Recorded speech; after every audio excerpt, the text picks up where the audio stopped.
سیدنا خبیب رضی اللہ تعالیٰ عنہ کا قتل کے وقت نماز پڑھنا اور زید و عاصم رضی اللہ تعالیٰ عنہما کا قتل۔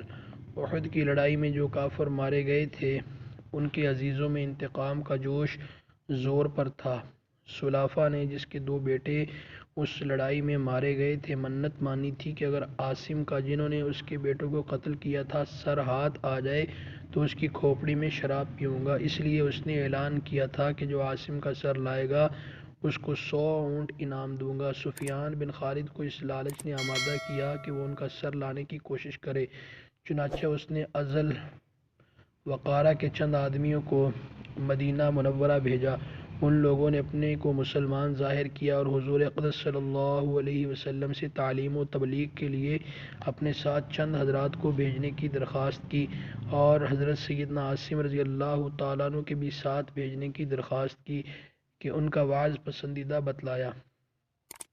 چنانچہ حضور اقدس صلی اللہ علیہ وسلم نے 10 آدمیوں کو اور بعض روایات میں 6 آدمیوں کو ان کے ساتھ کر دیا، جن میں سیدنا عاصم رضی اللہ تعالیٰ عنہ بھی تھے۔ راستے میں جا کر ان لے جانے والوں نے بدعہدی کی اور دشمنوں کو مقابلے کے لیے بلایا، جو 200 آدمی تھے، اور ان میں سے 100 آدمی بہت مشہور تیر انداز تھے۔ اور بعض روایات میں ہے کہ حضور اقدس صلی اللہ علیہ وسلم نے ان حضرات کو مکہ والوں کی خبر لانے کے لیے بھیجا تھا۔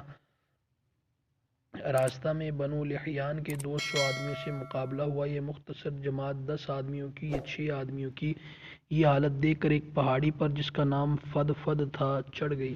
کفار نے کہا کہ ہم تمہارے خون سے اپنی زمین رنگنا نہیں چاہتے، صرف اہل مکہ سے تمہارے بدلے میں کچھ مال لینا چاہتے ہیں۔ تم ہمارے ساتھ آ جاؤ، ہم تم کو قتل نہ کریں گے۔ مگر انہوں نے کہا کہ ہم کافر کے عہد میں آنا نہیں چاہتے، اور ترکش سے تیر نکال کر مقابلہ کیا۔ جب تیر ختم ہو گئے تو نیزوں سے مقابلہ کیا۔ سیدنا عاصم رضی اللہ تعالیٰ عنہ نے ساتھیوں سے جوش میں کہا کہ تم سے دھوکہ کیا گیا، مگر گھبرانے کی بات نہیں، شہادت کو غنیمت سمجھو۔ تمہارا محبوب تمہارے ساتھ ہے اور جنت کی حوریں تمہاری منتظر ہیں۔ یہ کہہ کر جوش سے مقابلہ کیا، اور جب نیزہ بھی ٹوٹ گیا تو تلوار سے مقابلہ کیا۔ مقابلوں کا مجمع کثیر تھا، آخر شہید ہو گئے اور دعا کی، یا اللہ اپنے رسول صلی اللہ علیہ وسلم کو ہمارے قصے کی خبر کر دیجیے۔ چنانچہ یہ دعا قبول ہوئی، اور اسی وقت اس واقعے کا علم حضور اقدس صلی اللہ علیہ وسلم کو ہو گیا۔ اور چونکہ سیدنا عاصم رضی اللہ تعالیٰ عنہ یہ بھی سن چکے تھے کہ سلافہ نے میرے سر کی کھوپڑی میں شراب پینے کی منت مانی ہے، اس لیے مرتے وقت دعا کی کہ یا اللہ میرا سر تیرے راستے میں کاٹا جا رہا ہے، تو ہی اس کا محافظ ہے۔ وہ دعا بھی قبول ہوئی، اور شہادت کے بعد جب کافروں نے سر کاٹنے کا ارادہ کیا تو اللہ تعالیٰ نے شہد کی مکھیوں کا اور بعض روایتوں میں بھیڑوں کا ایک غول بھیجا، جنہوں نے ان کے بدن کو چاروں طرف سے گھیر لیا۔ کافروں کو خیال تھا کہ رات کے وقت جب یہ اڑ جائیں گی تو سر کاٹ لیں گے، مگر رات کو ایک بارش کی رو آئی اور ان کی لاش مبارک کو بہا کر لے گئی۔ اسی طرح 7 آدمی یا 3 آدمی شہید ہو گئے، غرض 3 باقی رہ گئے، سیدنا خبیب، سیدنا زید، سیدنا عبداللہ رضی اللہ تعالیٰ عنہ مجمعین۔ ان تینوں حضرات سے پھر انہوں نے عہد و پیمان کیا کہ تم نیچے آ جاؤ، ہم تم سے بدعہدی نہ کریں گے۔ یہ تینوں حضرات نیچے اتر آئے، اور نیچے اترنے پر کفار نے ان کی کمانوں کی تانت اتار کر ان کی مشکیں باندھیں۔ سیدنا عبداللہ بن طارق رضی اللہ تعالیٰ عنہ نے فرمایا کہ یہ پہلی بدعہدی ہے، میں تمہارے ساتھ ہرگز نہ جاؤں گا۔ ان شہید ہونے والوں کا اقتداء ہی مجھے پسند ہے۔ انہوں نے زبردستی ان کو کھینچنا چاہا، مگر یہ نہ ٹلے تو ان لوگوں نے ان کو بھی شہید کر دیا۔ صرف 2 حضرات ان کے ساتھ رہے، جن کو لے جا کر ان لوگوں نے مکہ والوں کے ہاتھ فروخت کر دیا۔ ایک سیدنا زید بن داسینہ رضی اللہ تعالیٰ عنہ، جن کو صفوان بن امیہ نے 50 اونٹ کے بدلے میں خریدا تاکہ اپنے باپ امیہ کے بدلے میں قتل کرے۔ دوسرے سیدنا خبیب رضی اللہ تعالیٰ عنہ، جن کو حجیر بن ابی احاب نے 100 اونٹ کے بدلے میں خریدا تاکہ اپنے باپ کے بدلے میں ان کو قتل کرے۔ بخاری شریف کی روایت ہے کہ حارث بن عامر کی اولاد نے خریدا کہ انہوں نے بدر میں حارث کو قتل کیا تھا۔ صفوان نے تو اپنے قیدی سیدنا زید رضی اللہ تعالیٰ عنہ کو فوراً ہی حرم سے باہر اپنے غلام کے ہاتھ بھیج دیا کہ قتل کر دیے جائیں۔ اس کا تماشا دیکھنے کے واسطے اور بھی بہت سے لوگ جمع ہوئے، جن میں ابو سفیان بھی تھا۔ اس نے سیدنا زید رضی اللہ تعالیٰ عنہ سے شہادت کے وقت پوچھا کہ اے زید، تجھ کو خدا کی قسم سچ کہنا، کیا تجھ کو یہ پسند ہے کہ محمد صلی اللہ علیہ وسلم کی گردن تیرے بدلے میں مار دی جائے اور تجھ کو چھوڑ دیا جائے کہ اپنے اہل و عیال میں خوش و خرم رہے؟ سیدنا زید رضی اللہ تعالیٰ عنہ نے فرمایا کہ اللہ کی قسم مجھے یہ بھی گوارا نہیں کہ حضور اقدس صلی اللہ علیہ وسلم جہاں ہیں وہیں ان کے ایک کانٹا بھی چبھے اور ہم اپنے گھر آرام سے رہیں۔ یہ جواب سن کر قریش حیران رہ گئے۔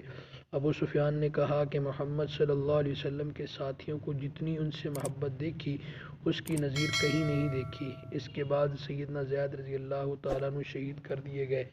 سیدنا خبیب رضی اللہ تعالیٰ عنہ ایک عرصہ تک قید میں رہے۔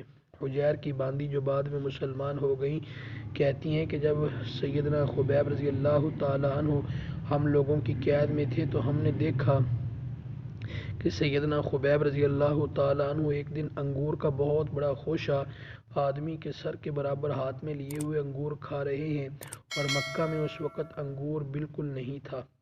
وہی کہتی ہیں کہ جب ان کے قتل کا وقت قریب آیا تو انہوں نے صفائی کے لیے استرا مانگا، وہ دے دیا گیا۔ اتفاق سے ایک کمسن بچہ اس وقت سیدنا خبیب رضی اللہ تعالیٰ عنہ کے پاس چلا گیا۔ ان لوگوں نے دیکھا کہ استرا ان کے ہاتھ میں ہے اور بچہ ان کے پاس، یہ دیکھ کر گھبرائے۔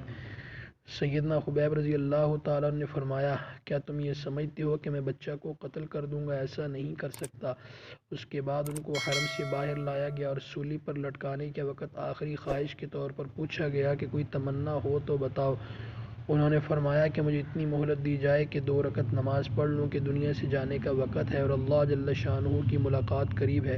چنانچہ مہلت دے دی گئی۔ انہوں نے 2 رکعتیں نہایت اطمینان سے پڑھی اور پھر فرمایا کہ اگر مجھے یہ خیال نہ ہوتا کہ تم لوگ یہ سمجھو گے کہ میں موت کے ڈر کی وجہ سے دیر کر رہا ہوں تو 2 رکعت اور پڑھتا۔ اس کے بعد سولی پر لٹکا دیے گئے تو انہوں نے دعا کی، یا اللہ، کوئی ایسا شخص نہیں ہے جو تیرے رسول پاک صلی اللہ علیہ وسلم تک میرا آخری سلام پہنچا دے۔ چنانچہ حضور اقدس صلی اللہ علیہ وسلم کو بذریعہ وحی اسی وقت سلام پہنچایا گیا۔ حضور اقدس صلی اللہ علیہ وسلم نے ارشاد فرمایا، وعلیکم السلام یا خبیب، اور ساتھیوں کو اطلاع فرمائی کہ خبیب رضی اللہ تعالیٰ عنہ کو قریش نے قتل کر دیا۔ سیدنا خبیب رضی اللہ تعالیٰ عنہ کو جب سولی پر چڑھایا گیا تو 40 کافروں نے نیزے لے کر چاروں طرف سے ان پر حملہ کیا اور بدن کو چھلنی کر دیا۔ اس وقت کسی نے قسم دے کر یہ بھی پوچھا کہ تم یہ پسند کرتے ہو کہ تمہاری جگہ محمد صلی اللہ علیہ وسلم کو قتل کر دیں اور تم کو چھوڑ دیں؟ انہوں نے فرمایا، واللہ العظیم، مجھے یہ بھی پسند نہیں کہ میری جان کے فدیے میں ایک کانٹا بھی حضور اقدس صلی اللہ علیہ وسلم کے چبھے۔ فائدہ میں شیخ الحدیث رحمۃ اللہ علیہ لکھتے ہیں، ویسے تو ان قصوں کا ہر لفظ عبرت ہے، لیکن اس قصہ میں 2 چیزیں خاص طور سے قابل قدر اور قابل عبرت ہیں۔ ان حضرات کی نبی کریم صلی اللہ علیہ وسلم کے ساتھ محبت و عشق کے اپنی جان جائے اور اس کے بدلے میں اتنا لفظ کہنا بھی گوارا نہیں کہ حضور اقدس صلی اللہ علیہ وسلم کو کسی قسم کی تکلیف معمولی سی بھی پہنچ جائے، اس لیے کہ سیدنا خبیب رضی اللہ تعالیٰ عنہ سے صرف زبان سے ہی کہلانا چاہتے تھے اور صرف زبان سے کہنا ہی تھا، ورنہ بدلے میں حضور اقدس صلی اللہ علیہ وسلم کو تکلیف پہنچانے پر تو ان کفار کو بھی قدرت نہ تھی، بلکہ وہ لوگ خود ہی ہر وقت تکلیف پہنچانے کی کوشش میں رہتے تھے، جس میں بدلہ بے بدلہ سب برابر تھا۔ دوسری چیز، نماز کی عظمت اور اس کا شغف کہ ایسے آخری وقت میں عام طور سے بیوی بچوں کو آدمی یاد کرتا ہے، صورت دیکھنا چاہتا ہے، پیام و سلام کہتا ہے، مگر ان حضرات کو پیام و سلام دینا ہے تو حضور اقدس صلی اللہ علیہ وسلم کو، اور آخری تمنا ہے تو 2 رکعت نماز کی۔ سبحان اللہ۔